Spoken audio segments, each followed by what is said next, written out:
slow down. Let's give her a ride. She's like 2.8.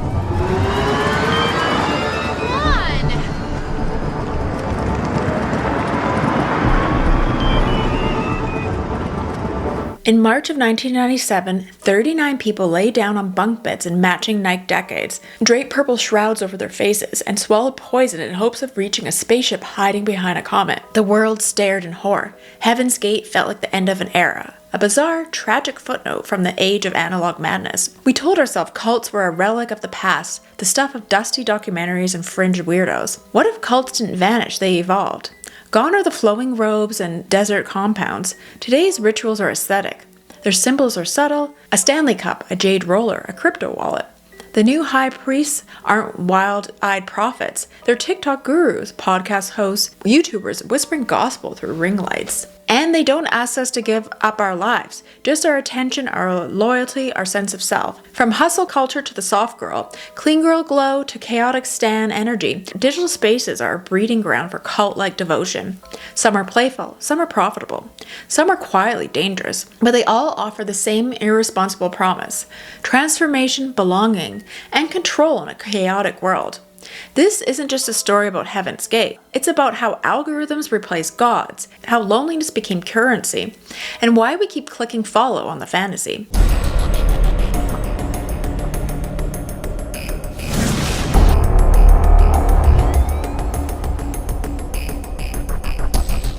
Chapter 1: The Blue Glow Messiah.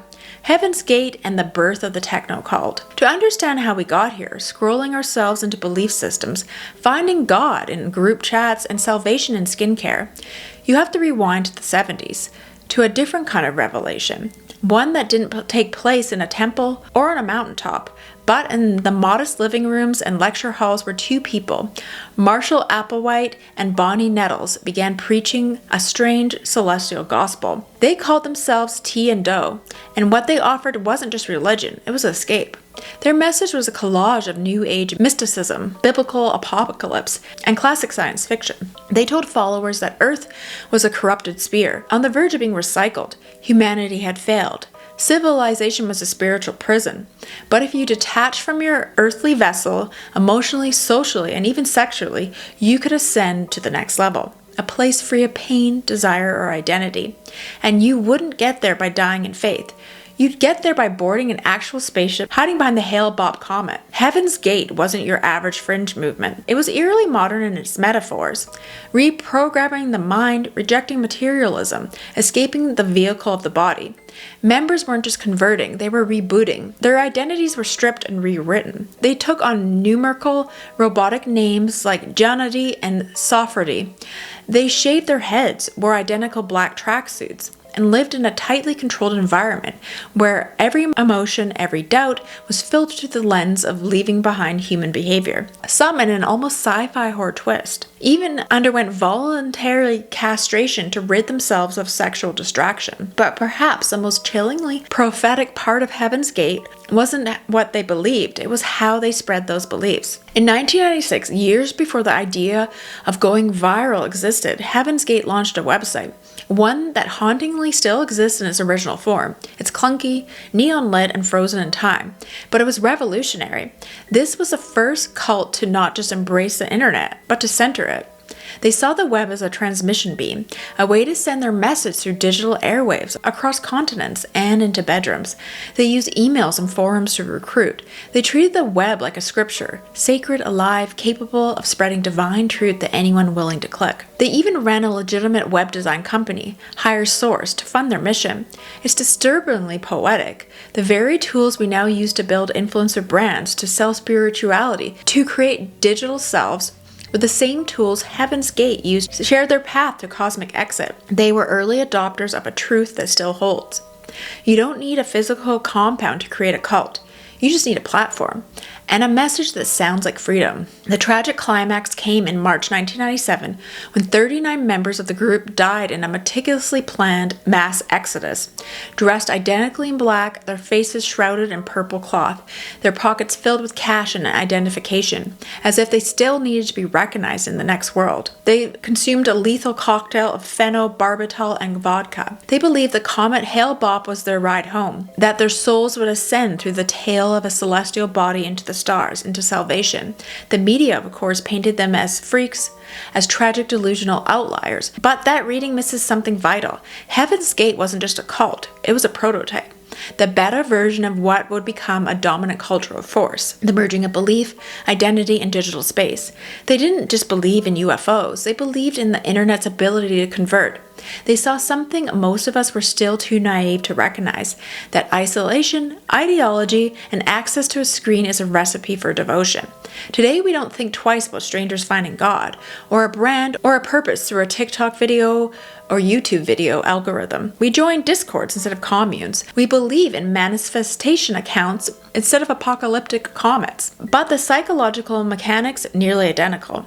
Heaven's Gate predicted the future, not of UFOs, but online belief systems, not of spaceships, but of parasocial messiahs. They didn't die for a comet. They died for a fantasy of escape, a promise that the digital could lift them beyond the brokenness of the human world. And maybe that's the scariest part. Because who among us hasn't wanted to leave this world behind, even just for a moment? Who has searched for something brighter, higher, more aligned? Heaven's Gate may have been extreme, but their hunger for meaning, for clarity, and transcendence is all too familiar.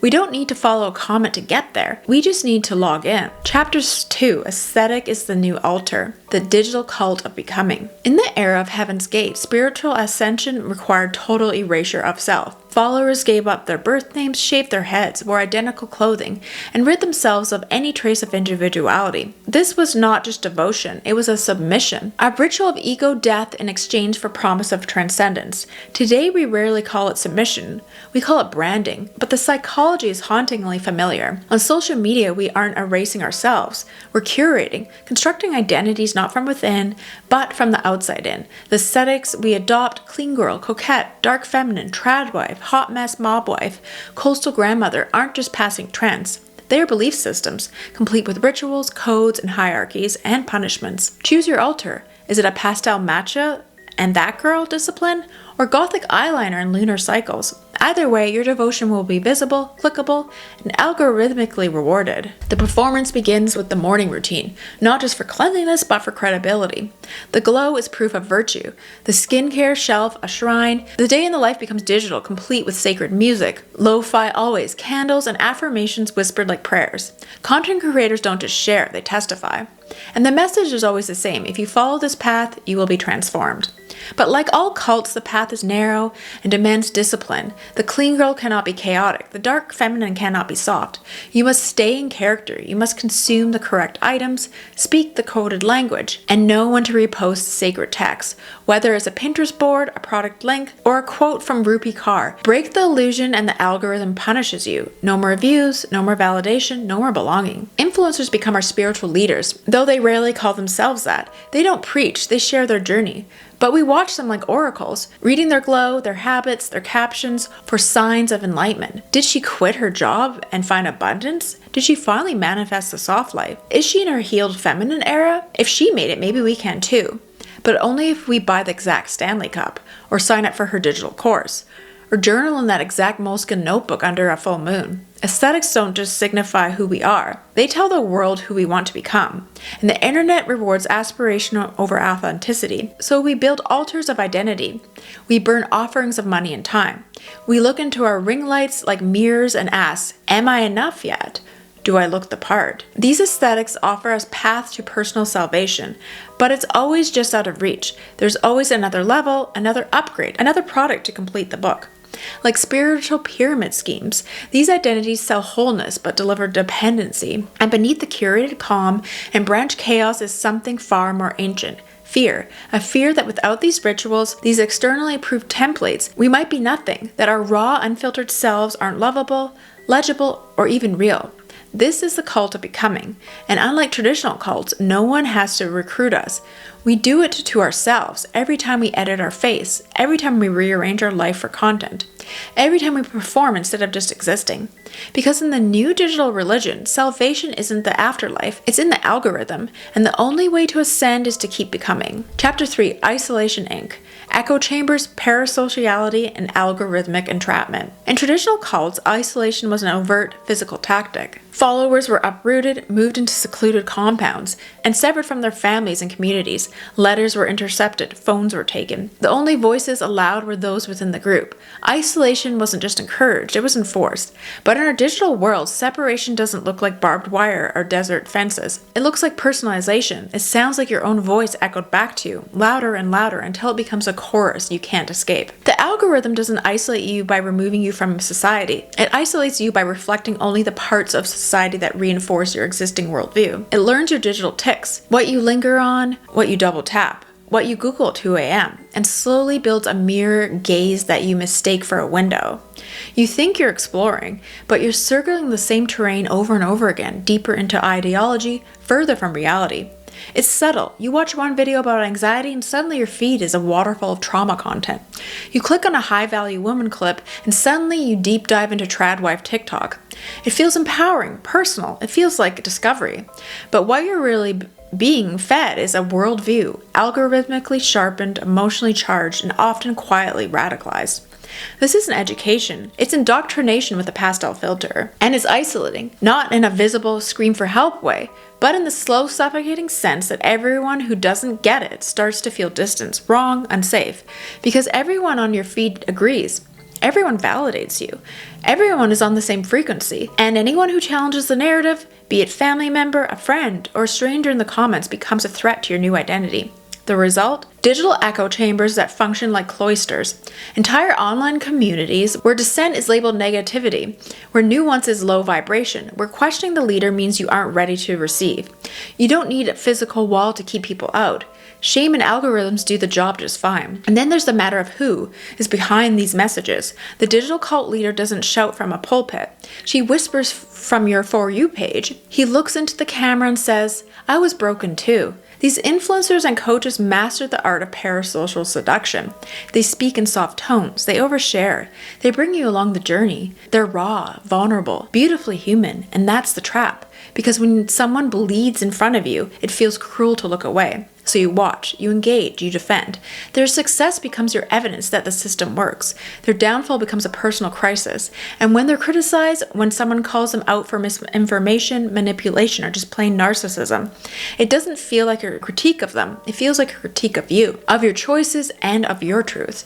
That's not fandom, that's emotional captivity, that's digital devotion. This is how modern cults maintain control, not with isolation from the world, but with immersion in a world that's been tailored just for you. A curated existence where the truth is always just a scroll away, and the lie is that you found it on your own. And here's the twist, you don't even know what's happening, because it doesn't feel like isolation, it feels like connection. It feels like belonging, it feels like home. We are now more plugged in than ever, and yet lonelier than we ever been. We live in a curated bubbles of belief that masquerade as freedom. We follow charismatic leaders who sell us our own insecurities as inspiration. And we willingly trap ourselves in feedback loops that strip away reality and replace it with ideology dressed as aesthetic. So no, you're not locked in a commune, but maybe you're locked in your own algorithm. Maybe the walls aren't visible because they're made of content. And maybe, just maybe, you're already being initiated. Chapter 4, Girl Bosses and Guru Influencers, the Rise of Soft Power Cult Leaders. Marshall Applewhite had a haunting stare, a trembling voice, and a message of cosmic doom. He spoke like a prophet. He looked like a warning, and when he asked people to surrender their lives, they knew it was serious. Today's cult leaders don't look like Applewhite. They look like your favorite lifestyle vlogger. They wear flowy linen, drink lattes, and caption their trauma with flower emojis. Their language is softer, their content is soothing, but the influence just as absolute. The new generation of soft power cult leaders doesn't demand total obedience. They suggest it in pastel tones. They don't isolate you by force.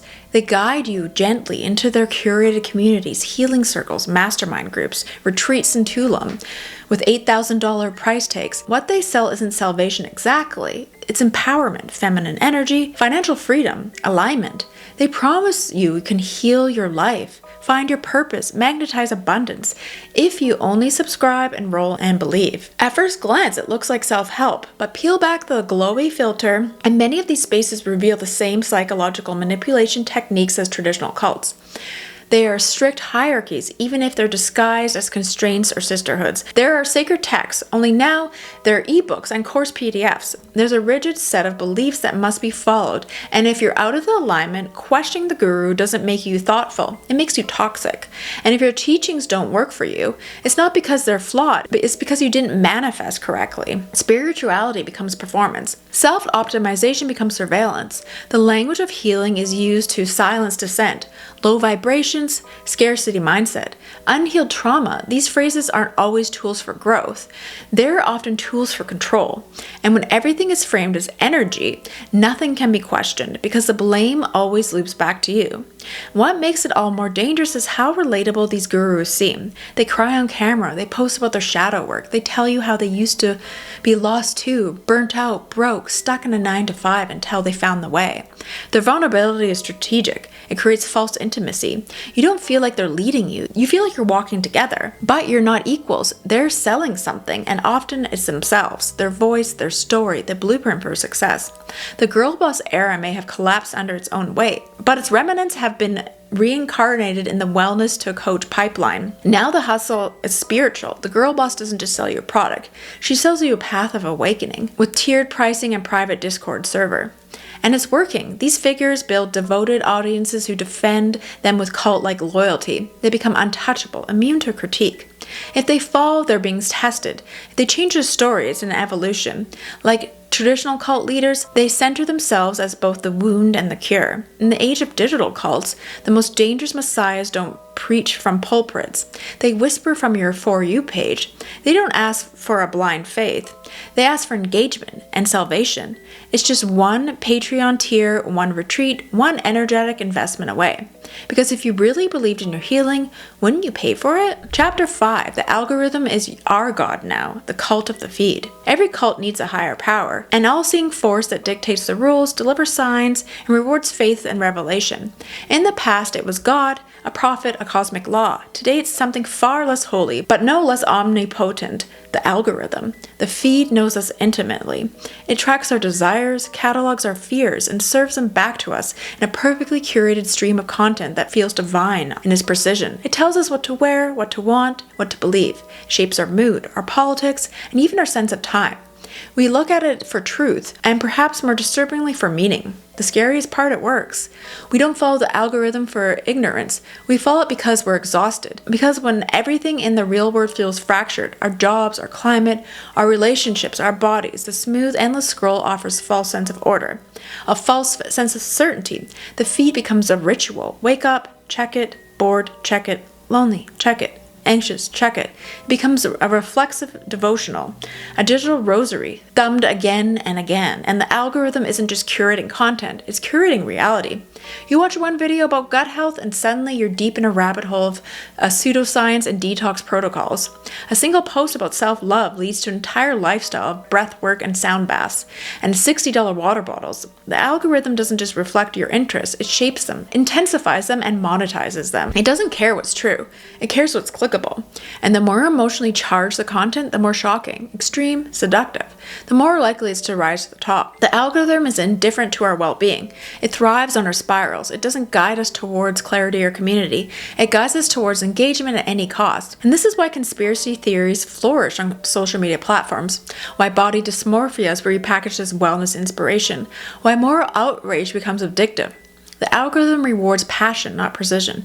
It nudges you towards the sensational, the tribal, the binary. You're either in or out, righteous or cancelled, ascending or stuck. Even worse, the algorithm masks its power with personalization. It makes us feel like we're in control, that we've discovered the content we consume. But in truth, we're being fed, constantly and quietly, systematically. It's not a god we choose, it's one that shows us.